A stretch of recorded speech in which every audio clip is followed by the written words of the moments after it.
Hello. All right. So today I just want to start off by asking you a question. What stigma comes to mind when you think of the word Christianity?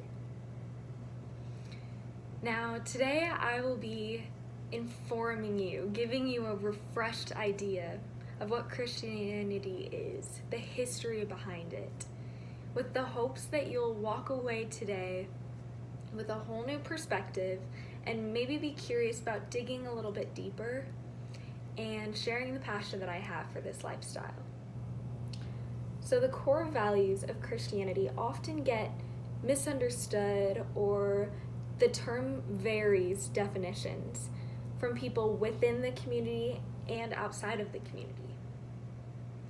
You see, I want to be sharing with you the history behind Christianity, what makes it up, what really are the core values, and then how do I walk out the core values in my everyday life? How does it affect me?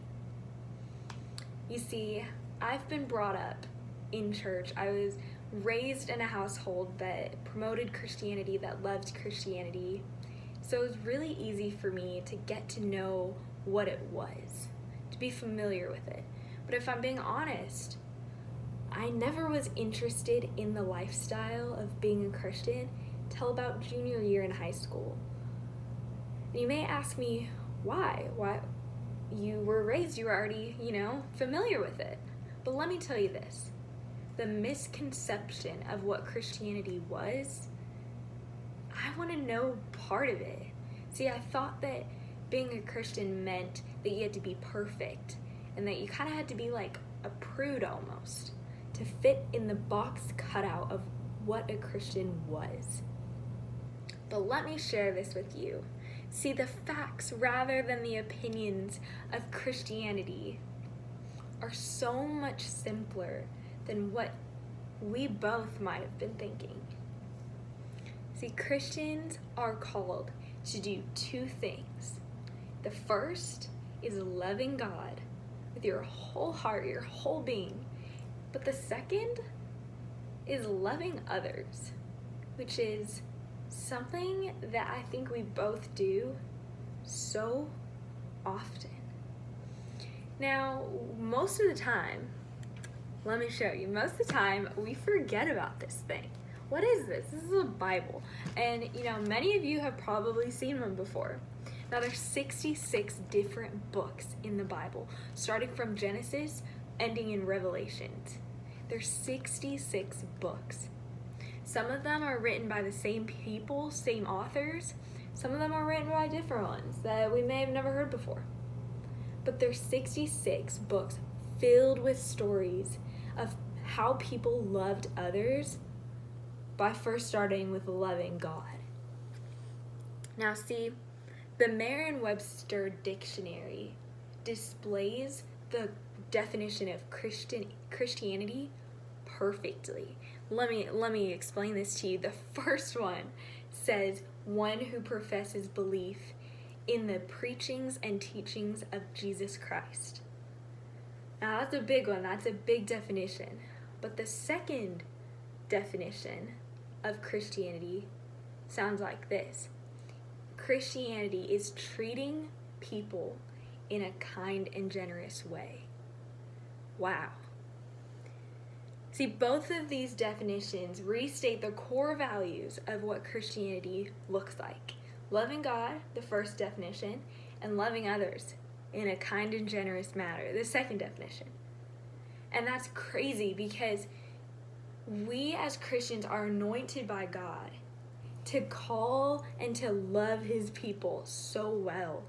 But often we fall short of that because of temptation, because of greed, because of jealousy, and all these other sins. But I bet that you often love others radically without even knowing it. See, loving others doesn't have to be these giant acts. It doesn't have to be. Because for me, loving others has looked a lot like going to Mexico and painting a new home for foster kids.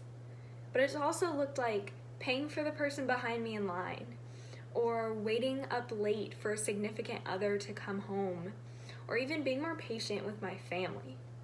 Loving others is really a simple task that most of us walk out every day. Everyday life, we walk out loving others. And see, historians calculate Jesus Christ's death and resurrection to be about 1,000 years ago. We've had 1,000 years to learn, to recreate, and to demonstrate a perfect example of loving others. And due to technology changes, due to, reformed values, we have even more opportunities to love others via social media. We have phones that fit right in our pockets that we carry every day that supply us with ways to love others. And I didn't expect to have a close relationship with God because of this stigma that I had to be perfect, that I had to walk out a perfect life. But that's not what it's about, and I hope that you feel encouraged that loving others is the core value of Christianity. And I'm so proud to affiliate myself with an organization and a religion that starts at the base of loving others. Because if we want to get truly anywhere in the world, if we want peace, we're having protests right now about, less equality and no restoration in the human race. And I really truly believe that starts with loving others. And what a perfect example is Christianity, the base of loving others. Now, see, Christianity has influenced me to want and to receive a purpose and a skill and a mindset of loving others. And that has helped me to love others in the workplace, love others at school, in education, love others better in my relationships, in my friendships, in my family. And it truly has made me a better person overall. So I'm very passionate about it. And I hope that you are curious, a little bit more curious about what this is all about. And I hope that you can take something away. Now see, like I said, in the Bible we have 66 books, but the one true miracle that God performed of loving others is found in John 3:16, and it explains how God sent his only son, Jesus Christ, down to earth to die. But it was because he wanted us to live forever. He wanted us to have the opportunity to love others well and to have an example of how to do that. Now see, if there's anything you take away from today, I hope that you take that Christianity is meant to be about loving others. I hope you take away, even if you're not interested in, being religious, who is Jesus Christ? Even if you're not interested in that, I hope that you'll take away that being a better person overall can start with loving others. So today I just want to encourage you to go find a way, go find a new hidden skill that you can display in the sense of loving others. Thanks.